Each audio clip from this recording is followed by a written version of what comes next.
ಎಲ್ಲರಿಗೂ ನನ್ನ ಯೂಟ್ಯೂಬ್ ಚಾನಲ್ಗೆ ಸ್ವಾಗತ. ಜಗತ್ತಲ್ಲಿ ಎಷ್ಟೋ ಅದ್ಭುತಗಳಾಗಿದೆ, ಆಗ್ತಾ ಇರ್ತದೆ. ಅದರಲ್ಲಿ ಒಂದು ಆಗಿರೋ ಅದ್ಭುತದ ಬಗ್ಗೆ ತಿಳ್ಕೊಳ್ಳುವ ಬನ್ನಿ. ಮಾತ್ರ ಶರ್ಟ್ ಮತ್ತು ಬನಿಯನ್ ತೆಗೆದು ಹೋಗ್ಬೇಕಾಗ್ತದೆ.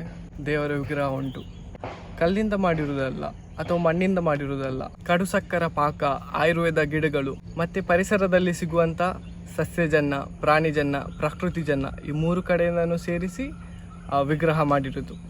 ಸಸ್ಯಜನ್ಯದಲ್ಲಿ ಅನ್ಲೆಕಾಯಿ, ಕಡಲೆಕಾಯಿ, ತೆಂಗಿನಕಾಯಿ. ಪ್ರಾಣಿಜನ್ಯದಲ್ಲಿ ಹಾಲು, ಜೇನು ಮತ್ತು ಕಾಯಿಪರಲ್ ಅಂದರೆ ಬಸವನ ಹುಳ್ಳು ಮಾಡುವ ಮಣ್ಣು. ಪ್ರಕೃತಿ ಜನ್ಯದಲ್ಲಿ ಕಪ್ಪು ಕಲ್ಲು, ಬಿಳಿ ಕಲ್ಲು, ಕೆಂಪು ಕಲ್ಲು, ತ್ರಿವೇಣಿ ಸಂಗಮದ ಮಧ್ಯಮದ ಮಣ್ಣು, ಈಸ್ಟ್ ವೆಸ್ಟ್ ನಾರ್ತ್ಗಳ ಮಣ್ಣು. ಇದನ್ನೆಲ್ಲ ಸೇರಿಸಿ ಮಣ್ಣಿನ ರೂಪಕ್ಕೆ ಕನ್ವರ್ಟ್ ಮಾಡ್ತಾರೆ. 64 ಬಗೆಯ ಆಯುರ್ವೇದ ವಸ್ತುಗಳು, ಗಂಗಾ ಮುದ್ರಿಕೆ ಮತ್ತು ಗಂಗಾ ಜಲ ಇದನ್ನೆಲ್ಲ ಸೇರಿಸಿ ಮಾಡಿರುವ ವಿಗ್ರಹಗಳು ಆ ಟೆಂಪಲಲ್ಲಿ ಉಂಟು.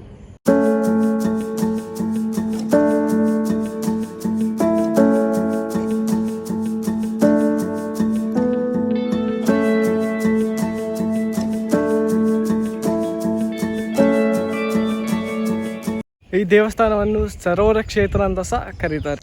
ಅದ್ಭುತ ತಿಳ್ಕೊಳ್ಳುವ ಅಂತ ಹೇಳಿದ್ದೆ ಅಲ್ಲ, ಈಗ ಹೇಳ್ತೇನೆ. ನೀವು ದೇವಸ್ಥಾನಕ್ಕೆ ಹೋದರೆ ನೀವು ದೇವಸ್ಥಾನದ ಕೆರೆಯಲ್ಲಿ ಏನೆಲ್ಲ ನೋಡಿರ್ತೀರ? ಆಮೆ, ಮೀನು, ಹಾವು, ಇಲ್ಲ ಸಣ್ಣ ಪುಟ್ಟ ಕ್ರಿಮಿಕೀಟಗಳೆಲ್ಲ ನೋಡಿರ್ತೀರ. ಆದರೆ ಈ ದೇವಸ್ಥಾನದ ಕೆರೆಯಲ್ಲಿ ಮೊಸಳೆ ಇತ್ತು.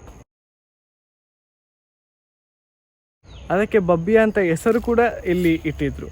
ಅಕ್ಟೋಬರ್ 9, 2022ರಲ್ಲಿ ಆ ಮೊಸಳೆ ತೀರಿ ಹೋಯಿತು.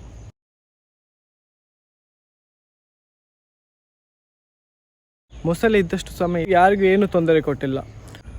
ಮೊಸಳೆ ಒಂದು ಮಾಂಸಾಹಾರಿ ಪ್ರಾಣಿ.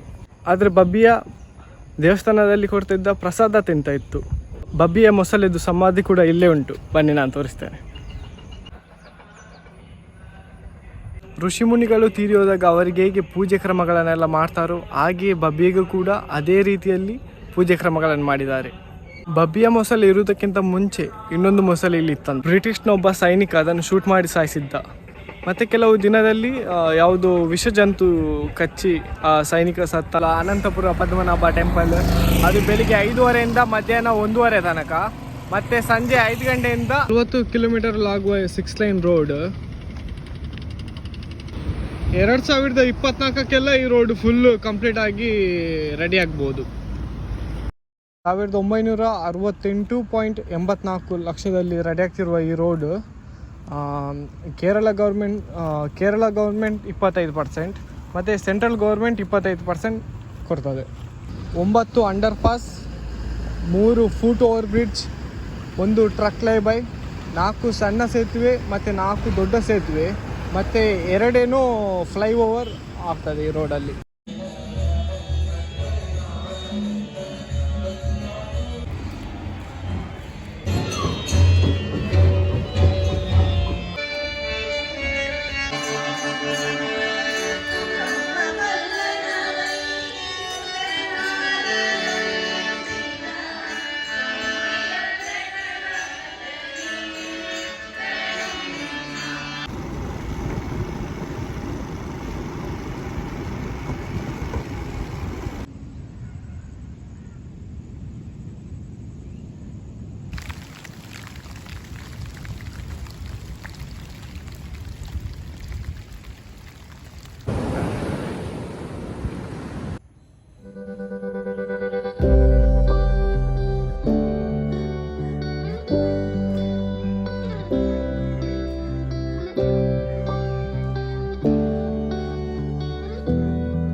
ಇಡೀ ಪ್ರಪಂಚ ಸುತ್ತಬೇಕು, ಹೊಸ ಹೊಸ ವಿಷಯಗಳನ್ನು ತಿಳ್ಕೊಳ್ಬೇಕು.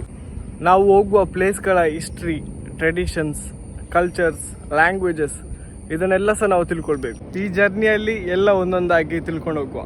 ಇದಕ್ಕೆ ನಿಮ್ಮ ಸಪೋರ್ಟ್ ನನಗೆ ತುಂಬ ಇಂಪಾರ್ಟೆಂಟ್. ಈ ವಿಡಿಯೋ ನಿಮ್ಗೆ ಇಷ್ಟ ಆದರೆ ಲೈಕ್ ಮಾಡಿ, ಫ್ರೆಂಡ್ಸ್ ಫ್ಯಾಮಿಲಿ ಜೊತೆ ಶೇರ್ ಮಾಡಿ, ಚಾನಲ್ನ ಸಬ್ಸ್ಕ್ರೈಬ್ ಮಾಡ್ಕೊಳ್ಳಿ. ನಾ ಇನ್ನು ಮುಂದೆ ಅಪ್ಲೋಡ್ ಮಾಡುವಂಥ ವೀಡಿಯೋಸ್ಗಳು ನಿಮಗೆ ನೋಟಿಫಿಕೇಷನ್ ಆಗಿ ಬರ್ತದೆ.